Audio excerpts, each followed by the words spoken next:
Tiene la palabra la presidenta de Costa Rica, doctora Laura Chinchilla.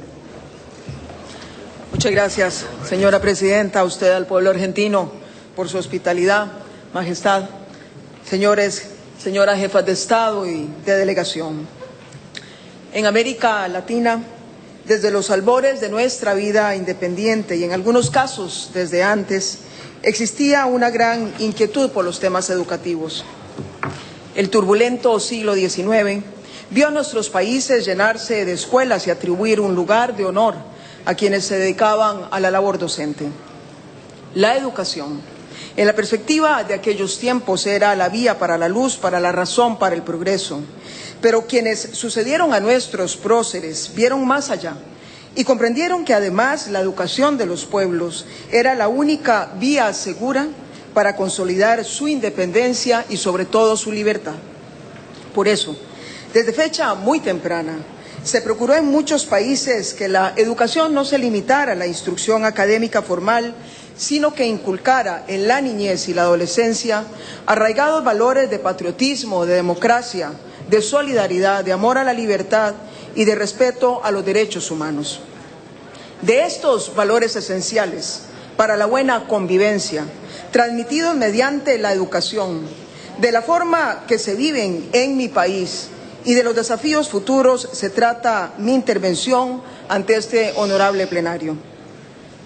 Costa Rica, a la que la emancipación política encontró como uno de los territorios más pobres de toda la región, abrazó con fervor el credo educativo y trabajó afanosamente por implementarlo. La educación primaria fue decretada gratuita y obligatoria desde 1870 y ya hoy le dedicamos el 7% del Producto Interno Bruto. Gracias a ella, mejoramos notoriamente nuestra calidad de vida y logramos avanzar con paso firme en la construcción institucional y civilista que nos caracteriza. Gracias a los valores cívicos promovidos en nuestras escuelas y colegios, hemos llegado a ser una de las democracias más sólidas y estables.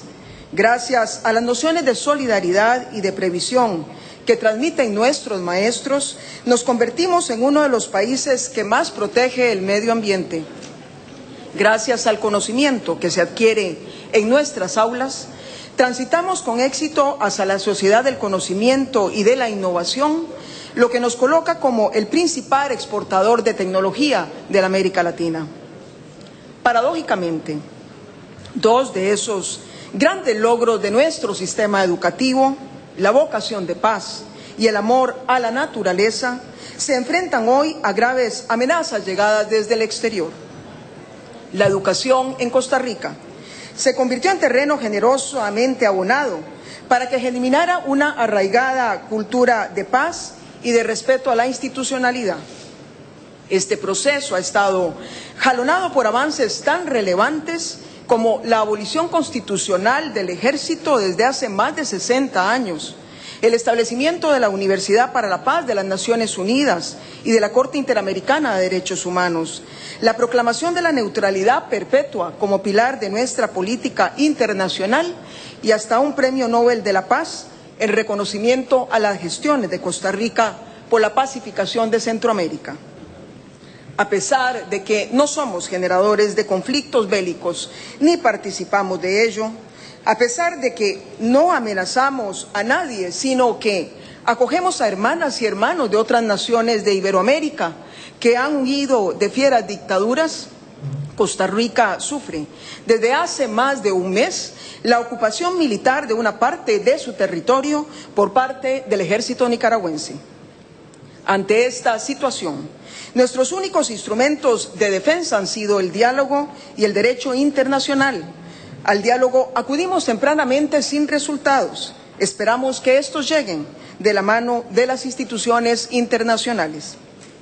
Hemos pedido la intervención y solidaridad de la comunidad interamericana y de la comunidad internacional. Demandamos que se acaten las recomendaciones contenidas en el informe aprobado por el Consejo Permanente de la Organización de Estados Americanos por amplia mayoría.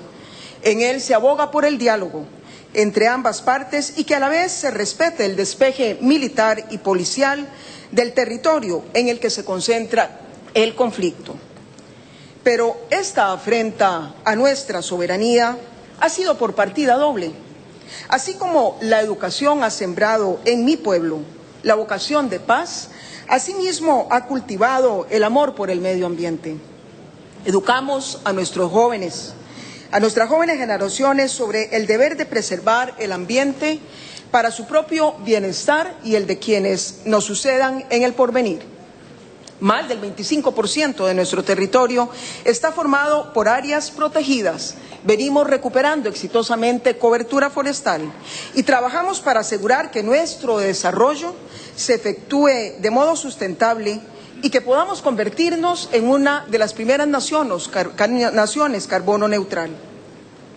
Por eso, tampoco podemos callar ante la devastación ambiental que están provocando los trabajos que personal militar nicaragüense realizan en la zona ocupada con el objetivo de abrir un canal artificial a través de territorio costarricense.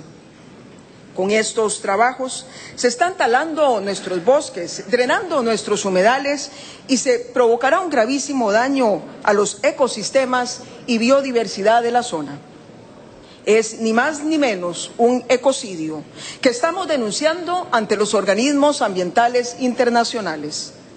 Hoy con respeto, pero a la vez con vehemencia les digo, no pueden los gobernantes iberoamericanos cerrar los ojos ante tales hechos. Se trata de una flagrante ocupación militar y de una devastación ambiental en territorio de una nación sin ejército y amante de la naturaleza, miembro de esta honorable comunidad. La comunidad iberoamericana debe contribuir a restablecer la paz quebrantada y a restablecer los principios de una convivencia civilizada. La indiferencia o la inacción ante esta situación confundiría a la opinión pública mundial, que espera de estos encuentros consecuencia con las declaraciones de principios que hemos venido aprobando en materia de soberanía, respeto de las naciones y protección de la biodiversidad. Estimadas señoras y señores, derivada de la exitosa experiencia educativa de mi país y a la luz de los acontecimientos que hoy nos afectan, deseo hacer una reflexión final sobre el papel de la educación en la época en que nos corresponde gobernar. En nuestro mundo globalizado, la educación ha venido poniendo énfasis en lo que podría describirse como una educación para el trabajo, para la producción y para el mundo competitivo. Todo esto está muy bien, pero puede no ser suficiente. Una adecuada educación debe ir dirigida no solamente a transmitir conocimientos, sino a mejorar globalmente la existencia y la convivencia humana. Una educación que destaque lo innegable y lo positivo de la incertidumbre, promueva la comprensión entre personas, naciones y culturas y fomente una ética de la democracia en su verdadero sentido. Esto podría tener sobre nuestras sociedades una proyección muchísimo más positiva que un diluvio de conocimientos meramente académicos. Una educación que se base en la justicia social, la dignidad de la persona y la confianza en el trabajo y las fuerzas creadoras del ser humano. Por eso, debemos aspirar a educar para la cultura, los derechos humanos y para un desarrollo sostenible, para que prevalezca la razón y no la fuerza, para desarrollar una cultura de paz, para que no se repitan los errores del pasado, para el ejercicio crítico pero sensato de la ciudadanía democrática, para disminuir y cerrar las brechas que fragmentan aún a nuestras sociedades, para todo eso que es parte de nuestra naturaleza humana, aunque no se halle en el código genético, sino en la historia de la especie. En fin, una educación para vivir en el afecto y en la memoria de los demás, de las demás personas. Solo así trascenderemos como seres individuales y solamente así sobreviviremos como especie. La pequeña y pacífica Costa Rica abriga esos postulados, los promueve activamente en su modelo educativo y los practica de la manera más consecuente posible. Creemos en la fuerza de la razón y no en la razón de la fuerza. Nos anima la vocación de Atenas, no la de Esparta. Por ello, y con la autoridad moral que nos confiere nuestra propia trayectoria como nación, demandamos hoy que se nos restablezca nuestro derecho a vivir en paz. Muchas gracias.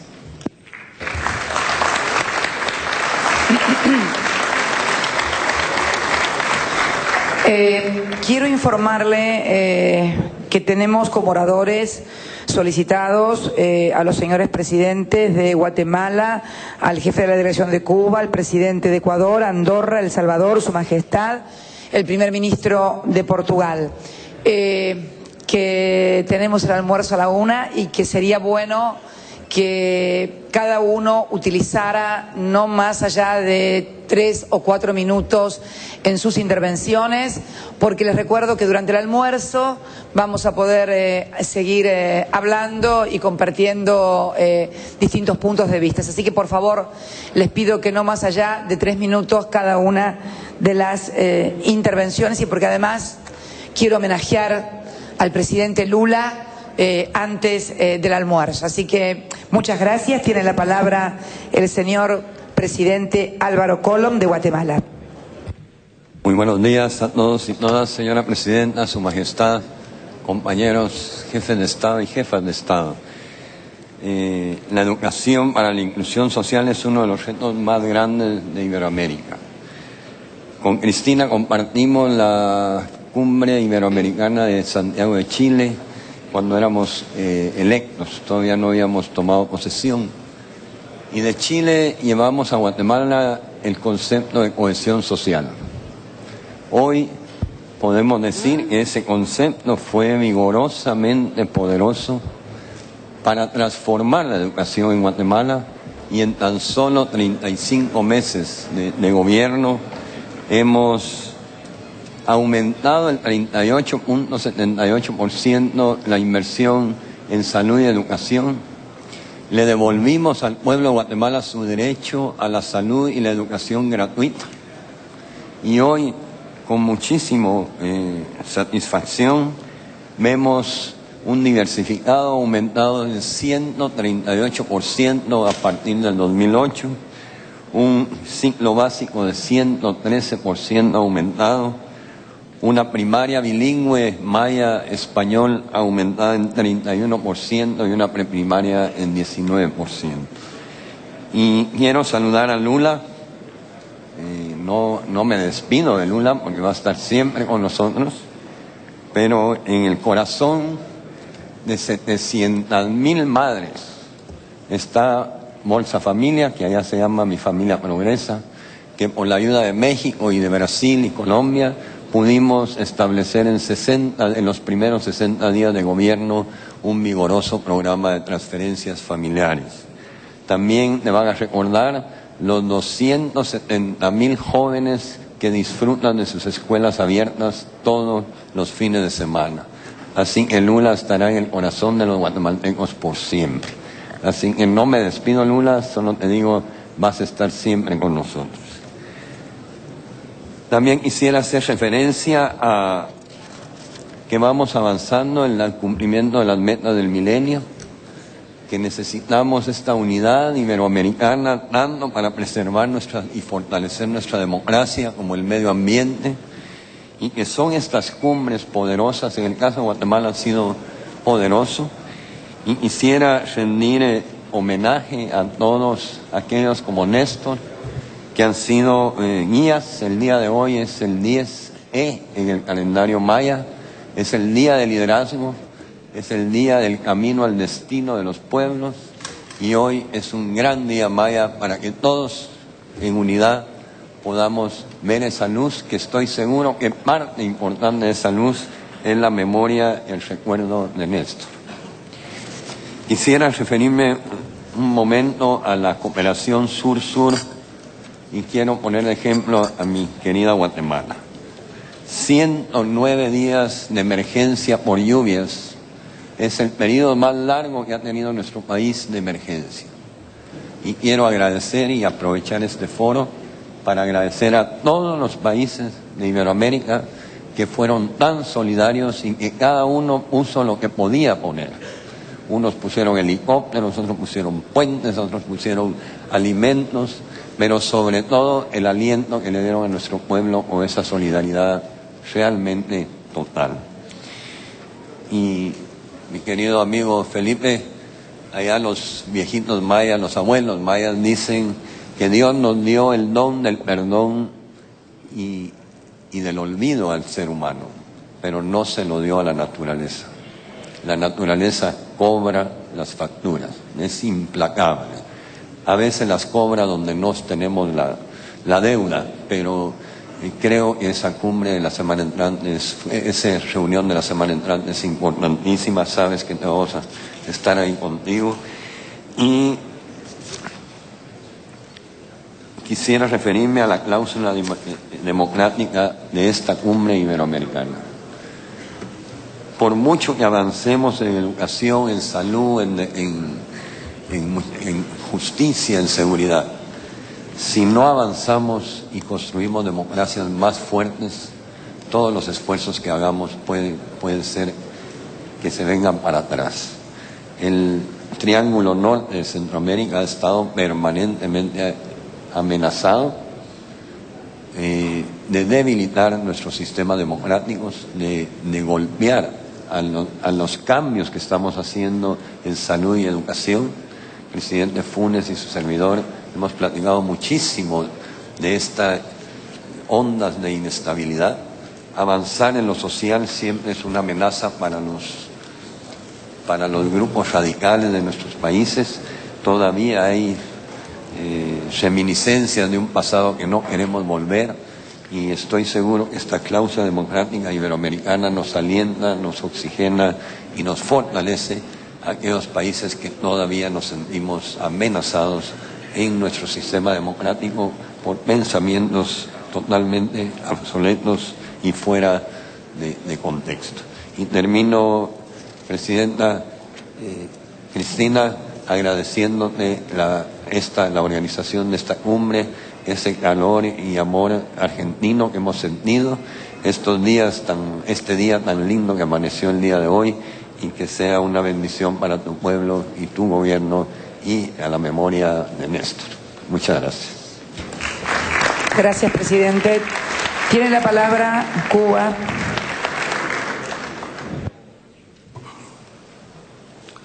Deseo trasladar a nombre del gobierno y pueblo cubanos un saludo de hermandad al gobierno de la Argentina y al pueblo de San Martín y del Che Guevara, al que nos unen lazos entrañables. Sentimos hacia usted, señora presidenta, profundo respeto y admiración por su pensamiento, su carácter y su firmeza. Me honra también rendir homenaje al compañero Néstor Kirchner. Señora presidenta, Su Majestad Juan Carlos de Borbón, estimados presidentes, primeros ministros, todo parece indicar que el egoísmo de los responsables históricos del desequilibrio climático impedirá adoptar en la Conferencia sobre Cambio Climático de Cancún los compromisos que mínimamente se requieren. Sus gobiernos se dirigen más bien a socavar las bases y principios cardinales de la Convención Marco y de su protocolo de Kioto. En el mejor de los casos, asistiremos a la conformación de un programa para seguir negociando y deliberando con vistas al año próximo. Cuando concluya la conferencia de Cancún, se habrá perdido un año desde el desastre de Copenhague en la cuenta regresiva que conduce al fin de la especie humana. Los irracionales patrones de consumo del capitalismo son insostenibles y contrarios a la perdurabilidad del ser humano. Nuestra solidaridad a las hermanas naciones que están sufriendo catástrofes naturales. Como infatigablemente viene alertando a la opinión pública internacional el compañero Fidel Castro Ruz, la existencia de enormes arsenales nucleares es el riesgo mayor cuando se ha demostrado que la explosión de una ínfima parte de las ojivas listas para ser disparadas provocará un invierno nuclear que destruirá la vida inteligente en la Tierra.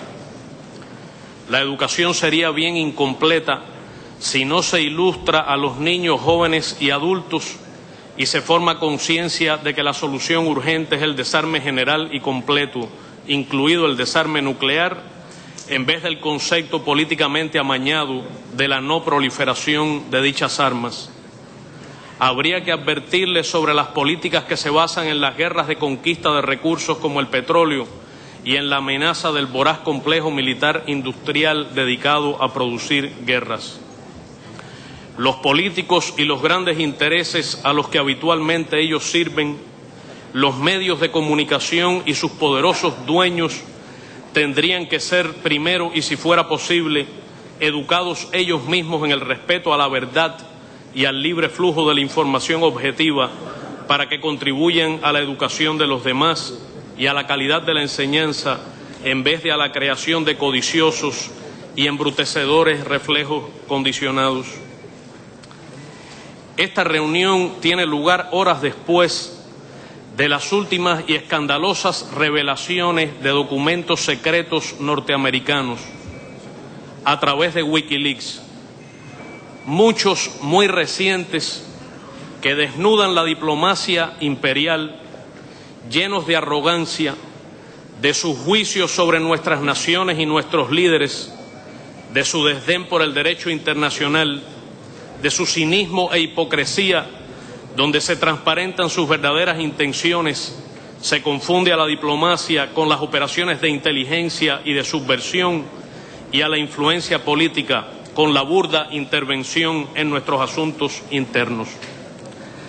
Hay uno muy interesante que traje conmigo, el ID 194480 del 27 de febrero del 2009, que reconoce y demuestra que Cuba es uno de los países más seguros del mundo para los ciudadanos norteamericanos y donde resulta materialmente imposible que se organicen actos hostiles contra Estados Unidos.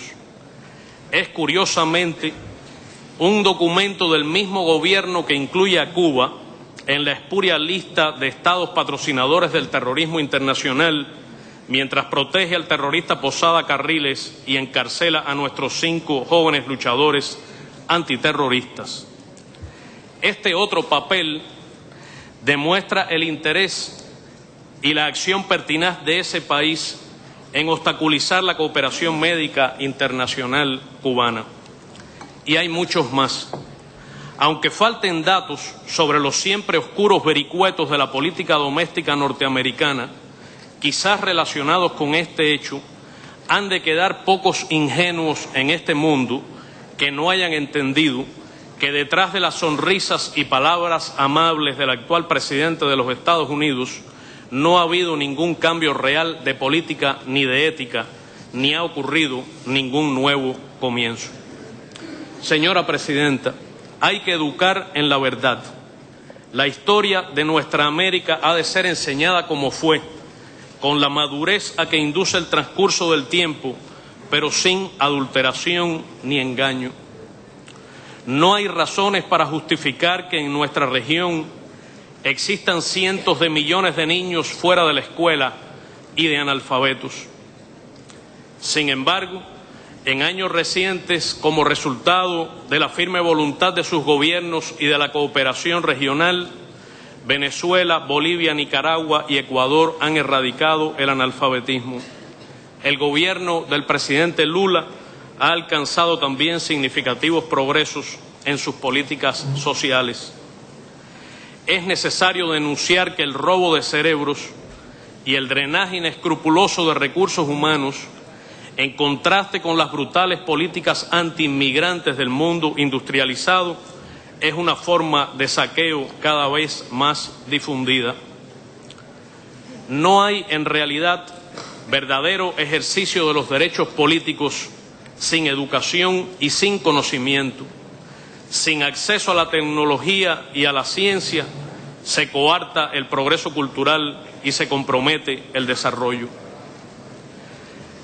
La educación y el desarrollo sostenido de la cultura cubana ha sido factor central de nuestra revolución, de la participación democrática del pueblo en el gobierno y de la plena liberación de los cubanos que hoy debaten soberanamente, sin admitir injerencias, la actualización de nuestro modelo económico socialista bajo la conducción del presidente Raúl Castro Ruz.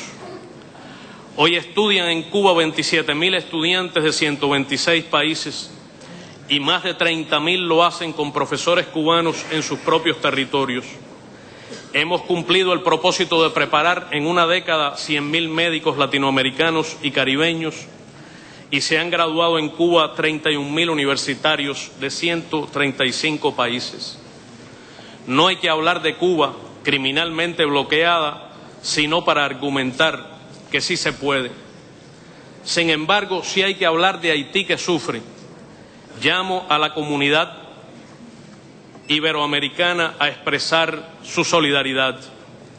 Cuba modestamente ha desplegado ahora 300 profesionales de la salud más para enfrentar el cólera y están allí 714 colaboradores de la salud cubanos, 100 médicos latinoamericanos y caribeños y 89 haitianos entrenados en nuestra pequeña isla. Ya existen 76 centros de salud y hospitales y nos proponemos dedicar hasta 50 centros para luchar ahora contra la epidemia de cólera, que además podría poner en riesgo a toda nuestra región, y para enfrentar las consecuencias del terremoto y de la expoliación brutal a que se ha sometido a ese noble pueblo por siglos. Señora Presidenta, los golpistas han quedado impunes en Honduras y la intentona fallida que tuvo lugar en Ecuador no ha sido un hecho fortuito. Celebramos la conducta valiente y serena del presidente Correa y saludamos al heroico pueblo ecuatoriano por la defensa de su revolución ciudadana. Como ha afirmado el presidente Hugo Chávez, podremos adoptar documentos y pronunciamientos para determinar qué hacer si se vuelve a producir una ruptura del orden constitucional en nuestros países, pero no podremos impedir que se repitan las intentonas si no apuntamos directamente a las causas y no señalamos por su nombre a los perpetradores. En días pasados, en brillante y valiente discurso ante los ministros de Defensa de las Américas, el presidente Evo Morales decía que sería peligroso e ingenuo confundir los instrumentos para enfrentar los golpes de Estado con las recetas de la Carta Democrática Interamericana, de la muy cuestionada OEA o con mecanismos de intervención como el TIAR. Señora Presidenta, para todo empeño justo y altruista, los países de la comunidad iberoamericana siempre podrán contar con la solidaridad y la acción desinteresada de Cuba. Muchas gracias.